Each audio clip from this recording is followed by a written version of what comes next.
the status of birth and death registration. I want to say that Waziri, on this, it's very slow. Waziri, if it's possible, remove your whip and do something on that side. Number two, we have what we call unrestricted payments, omitting the e-citizen payments, thus affecting the youth in accessing vital documents. What does that mean, Waziri? You say that we need to speak frankly here today.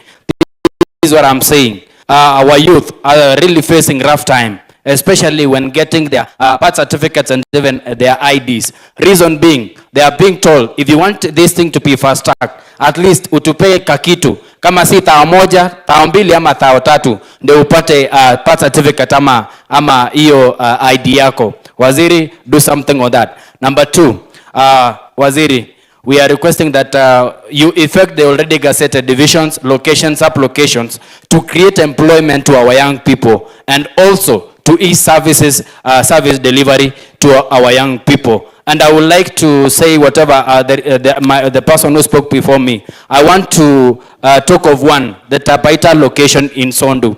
It is a very vast area. It's a very large area and it's being on demand by one sub-chief. My request, Waziri, Inye iboga, let me use French language in this. Inye iboga Waziri. Agoinge ni legi kikagi takasanda alagi ko seten.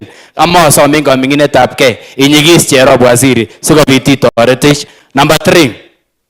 I want to request Waziri, if it is possible, we are requesting for adoption of one of the youth to join the county security committee. The reason why I'm requesting that, Waziri, you saw whatever happened during the 25th, the commemoration of the Chensis.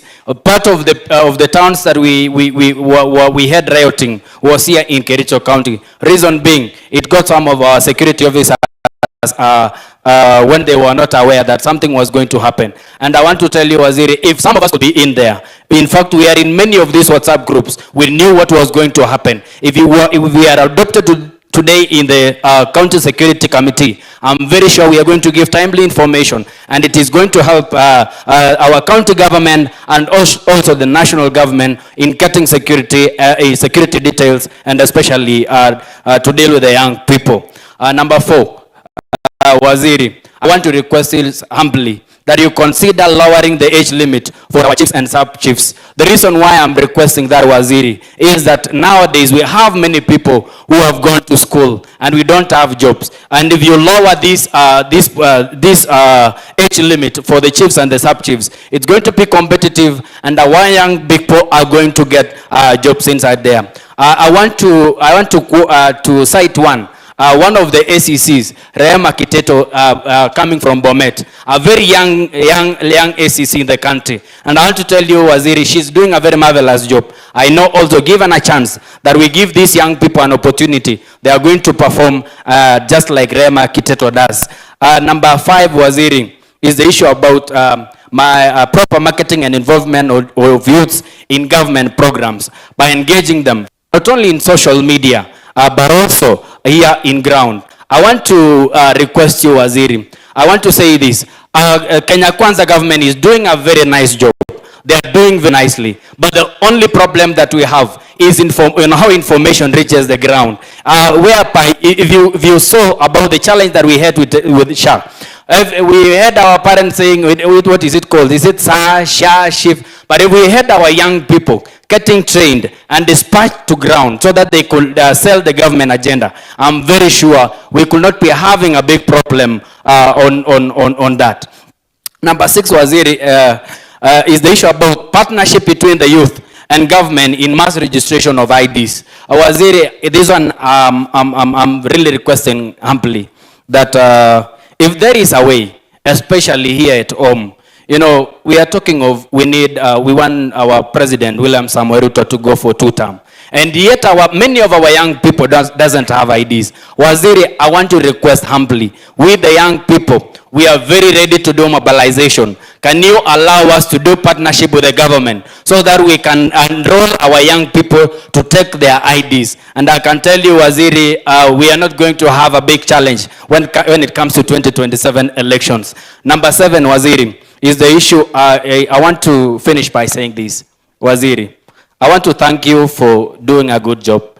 Bringing this Chukwala Usalama to Mashinani I think it's a very prudent idea. And I want to thank you so much because as a matter of fact, I think this is the first time that we are having waziris. We are having one-on-one conversation with the cabinet secretaries. My humble request and challenge to other CSS to take the government programs seriously and interact with Raya to sell government agenda. Point to notice that, Waziri, I can tell you, there are even some of the CSS, if I point one of the chiefs here, and nimuulize who is the CS of gender, hawezi kuwa wanajua. Reason being, they are asleep, wamelala wako pale Nairobi. They are not doing what is supposed to be done so that they can help the president run the agenda of this country. My humble request, Waziri, kindly ask them to follow your foot. Second last, Waziri, is the issue about the chiefs that we have here, the chiefs and the sub-chiefs. I want to humbly request, Waziri, and maybe emphasize on the point that they are talked about before, the issue about promotion. My humble request, Waziri, these chiefs that you are seeing here today, they have degrees and masters. Waziri, my humble request, give them promotion. Like even I want to say that the other time I went to Kunya Quad, and I realized that we have one of the chiefs having a master's degree, Waziri. If it is possible before you leave here today, at least for your remembrance, Waziri, fanya jambo kwa huyo chief apate madaraka siku ya leo, na sisi kama vijana wa Kericho tutafurahia na tutashukuru sana. As I finish, Waziri, I want to thank you so much. We had Senator Aaron Cheriot here today, and I want to be so grateful that you nurtured a very young man, a very young and a very able man. And today you are here as the CS of Interior, Aaron being the majority leader. We the young people of Kericho, we want to be so grateful and to say that we are so proud of you, that you mentored a young man that today is not only a senator, but a majority leader in Senate in the entire republic. We want to say thank you, Waziri, for doing that, and may God bless you. Lastly, Waziri, when you were the CS of sports, you brought in what we call a National Youth Council elections. And I want to say that we are so grateful because you gave very good timelines, and unfortunately it was not effected. But I want to say, Waziri, because you are the brainchild of that, with the young people of Kericho today, we want to say that we are so grateful because you did a marvelous job when you were the CS of Sports and Youth Affairs. May God bless you, Waziri. Lastly, as I finish, I want to tell you, Waziri, that we, the youth of Kericho, fully support the President of the Republic of Kenya. Na sisi kama vijana tunasema, Rais ni mjamo siku zote, William Samoei Ruto. May God bless you, and we are so grateful. Thank you so much. Asante sana.